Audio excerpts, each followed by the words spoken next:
Let's deep dive into this Trump thing. Former President Donald Trump is back in Florida after pleading not guilty to 34 felony counts in a New York court yesterday. Trump spoke to supporters last night from Mar-a-Lago, and Eamon Javers joins us with the latest. Good morning, Eamon. Good morning, Becky. It was quite a scene in New York yesterday. We had helicopters flying over. Not Becky. Not Becky. Overhead, demonstrators in the streets, and intense security in the. Hey, how many of y'all remember that song by Plies? Give me that Becky. Boom.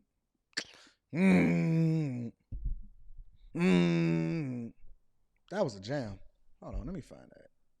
Give me a second. Just give me a second.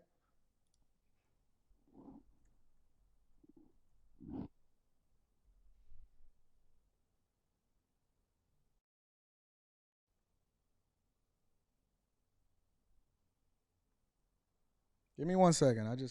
Some things come in my mind and I get distracted. So give me a second.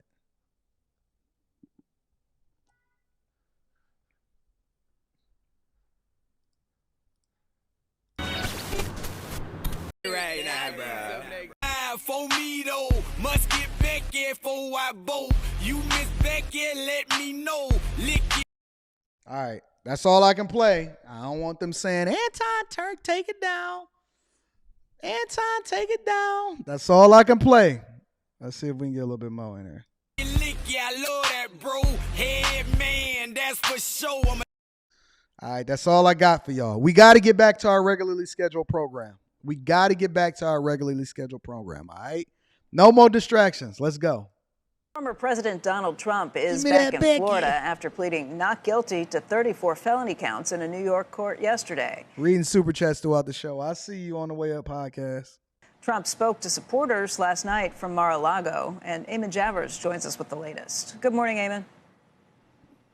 Good morning, Becky. It was quite a scene in New York yesterday. Good morning, Becky. We had helicopters flying overhead, demonstrators in the streets, and intense security in the courtroom as former President Donald Trump was charged with 34 felony counts. What up, though, Fatty? I see you in the building, Fatty. Fatty is in the building. What up? To falsifying business records relating to payments to porn star Stormy Daniels and others dating back as far as the 2016 presidential campaign. Now, this was the first time in American history that a former president has seen the inside of a courtroom as a defendant, and it came at a time that he's the frontrunner for the Republican presidential nomination in 2024. Court documents laid out the tawdry details of an episode from the 2016 campaign in which the then Trump attorney Michael Cohen set about paying hush money to 3 people who had embarrassing stories to tell about Donald Trump, including the former porn star Stormy Daniels. Who would have ever thought, of all of the different things and all of the different people that have been associated with Trump? Now, listen, I think that Trump was a great president. The only problem that I have with Trump is that he wasn't more like Obama when it came to his presentation and his image. If I could have gotten Obama a matter of fact, steadfast, standing on my square business perspective of Trump and the presentation of an Obama that sold y'all hope and didn't give you shit. He gave you all of these talking points and he was well articulated and he had all of the, and he held his fingers like this. This is how I learned to talk like this as I was looking at Obama. I said, why does he talk like this? Well, it exudes power and it shows people that he's paying attention and he's using his hands effectively as far as being able to communicate because it subconsciously communicates certain things. And when he talks like this to you, Trump is like that C student. You know, he had a lot of bankruptcies. He did a lot of things. Had a lot of people try to come against him with his casinos, especially over there in Atlantic City. Trump got the only hotel on the strip that ain't got no casino in it because he couldn't get licensed over there in Vegas. You know, of all the things that we could have got Trump for, all of the things that the different people that were associated with him and the people that's accused him of, they said that even the mob couldn't even press Trump because he had them goons around him. But one thing that took him down, not even take him down, but that's preventing him from becoming the president again is your image and a fucking porn star. Oh my God. A porn star. Y'all voted Obama in twice, and all he gave y'all was gay rights and LGBTQ legislation. And y'all a fucking piece of pussy that is aged out and look like old milk now is the thing that's coming back to haunt him. A fucking porn star. A chick that wasn't even worth the bed that you were laying on when you were busting her down. He probably spent the equivalent of 20 minutes with this chick. It's cost him 150 bands plus lawyer fees, consultations, and now this dude is facing 34 felonies because he just sat there with a chick that probably wasn't even that good in bed. Are you telling me that a piece of box is worth all of that? Now, the Manhattan DA said Trump. What up, bro? What's up, Tom? Chilling. Hold on one second. Yeah, I think Boosie gonna take the fight.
I'm sorry. We had business to take care of. All right. We got bigger things on the horizon.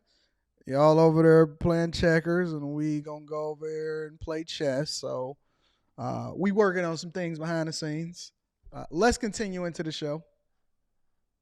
Falsified records relating to those payments, falsely claiming that they were legal retainer payments to Cohen in order to obscure their true purpose as payoff payments. That kind of business record fraud, he said, is a bread and butter case for his... So wait. So the 34 felony counts come from falsified records related to payments to Stormy Daniels, and falsely claimed payments were for legal retainer to Michael Cohen. I guess the thing that I'm trying to understand is why was he being recorded? Why was he being recorded? Neither here nor there. Let's continue. Office. We have a distinct and strong, I would say profound, independent interest in New York State. This is the business capital of the world. We regularly do cases involving false business statements. The bedrock, in fact, the basis for business integrity and a well-functioning business marketplace is true and accurate record keeping. That's the charge that's brought here. Now, the former president rallied his supporters upon return to Florida last night, telling them the case is simply illegitimate. This fake case was brought only to interfere with the upcoming 2024 election, and it should be dropped immediately. I agree with him. I agree 100%. Listen. I don't believe even for 1 second that this is seeking justice. I don't believe for 1 second that this is seeking justice. I think that this is the powers that be, including the Democratic Party that is now in power, on a witch hunt to distract you and to continue to remove any level of credibility, or to then have Donald Trump spending the majority of his time fighting 34 felony cases over a hoe. I don't think even for 1 second, I'm reading super chats throughout the show, I don't think even for 1 second that this is a credible, that this is the real reason as to why they're doing this at all. And you know how they do it, right? You know how they do it, right? You know how they play it. So on the surface, it's all going to look like, oh, no. Listen, nobody should get away with it. Justice is for everybody. That's what they're going to sell you on. But the real thing is that they see him as a real threat, because the one thing that I realized when Trump first got elected, I never believed that Trump really wanted to be the president of the United States. I believed, and I still believe to this day, that his initial announcement into the race to become president of the United States was a opportunity for him to be able to market himself and get more visibility for his brand. Because one thing we know for sure is that Trump know how to market. If he don't know how to do nothing else, he knows how to market himself to a bag, right? More visibility, more publicity is good for everybody, including the Trump brand. But then he hit something, because with him being so transparent and direct, it resonated with the people, because people were tired of seeing this fluff, and they were tired of hearing lies being sold and told to them, and they just wanted somebody to tell them the truth. So when he said the truth, whether you liked it or not, whether you agreed with it or not, it was no way that you could not respect the idea that he was telling you exactly what it was that he felt. He came through and he said, listen, black people, you've been trying it for all these years. Your school is fucked up. Your schools is fucked up. You might as well try it my way. And I seen everybody get mad. Everybody get mad. And then Biden came and said, listen, if you ain't black if you ain't voting for me. And y'all completely overlooked it. And now look at what it is that we have. Right? And so regardless of how you feel about him, he's effective. He has a base. He galvanizes audiences. He's able to overcome any obstacle, including the banning on Facebook and Twitter and all of this other type of stuff, right? And so I believe this is a witch hunt. What we know for sure, and every dude that had ever caught a case, if you didn't had a brother, if you didn't had a homie inside of in the neighborhood, if any dude has ever got arrested and indicted or whatever, what they do is they throw every single thing that they can about you. So for example, you can get money transferred from somebody that stole some money that robbed a bank, right? Let's say somebody robbed a bank and they put the money in the bank and they sent some over to you, right? And then you knew that they robbed a bank. In order to get you to snitch on them, they're going to say, listen, we're going to get you with concealing and harboring a terrorist. We're going to get you with concealing and harboring a felon. And he let the gun over your house, so we're going to get you with an illegal gun possession. And we're going to get you with money laundering. Now, money laundering is 15 years. You're going to say, what the fuck? I ain't launder no money. And they're going to say, yes, you did, because you accepted a cash app from this dude electronically. And so that's wire fraud, is money laundering and all of that. So you're facing like 60 years. And you're going to say, well, wait a minute. I don't know this dude. I ain't never did nothing to him or whatever, so on and so forth. Well, they're going to be like, well, listen, we can get you up out of this, so just tell me what you know. It's a classic police tactic. They're going to try to trump up maybe that's where they got the name from. They're going to trump it up. They're going to try to trump up every single charge, and then, as Peter Investor says, throw the kitchen sink at you. And they're going to say, listen, because this is an electronic transaction, it was wire fraud, and it was this, and it was that, and you concealed and set up false documents because, and wiretaps and all of that, and you facing 60 to 75 years. What you going to do about it? And so you telling me, with the possibility of paying a hoe that sucked you off, that this is now going to amount to 34 felony charges? Stop it. He's absolutely right. It is a witch hunt. It is an opportunity. Whether you like him or not, you can't ignore the fact that it is a witch hunt in order for them to try to take him down and prevent him from being successful when it comes to this election. It's dirty. This is what you call dirty politics. It is the dirtiest game that you can possibly play. So what's next? Well, the first thing that's going to happen is discovery, when the defense will get access to all the evidence against Trump. Then various motions will be made debating points. Look at the dates. 15 days for the prosecution to submit evidence to the defense. 45 days for Trump defense team to file pretrial motions. And then the next hearing is set for December 4th. If this is not literally directly flying in the face of an upcoming election, I don't know what is. I don't know what it is. In the case, and the next hearing here is not expected until December, and that sets up potentially a dramatic election year trial of a presidential candidate. That's something that we haven't seen before, guys. Back over to you. I mean, I guess the slow roll on this, at that point, there's going to be a lot more activity in terms of where the presidential race stands at that point. Yeah, I mean, we'll be heading into an election year the next time there's a hearing going into 2024. I mean, it's sort of astonishing timing to think that it would take that long to get to a hearing here. And I think the key thing here for the DA is he's going to have to explain to a jury and, by extension to the American public, why, if this case is so important, why it hasn't been charged until now. I mean, these underlying facts have been well known for years. The conduct here has been described in newspapers, for a long time. We're talking about a case that goes back to 2016.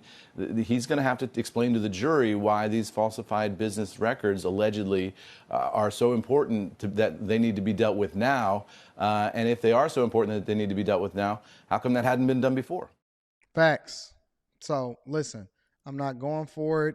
I don't believe it even a little bit. I think that every single thing that you see happening publicly is there's an ulterior motive behind it.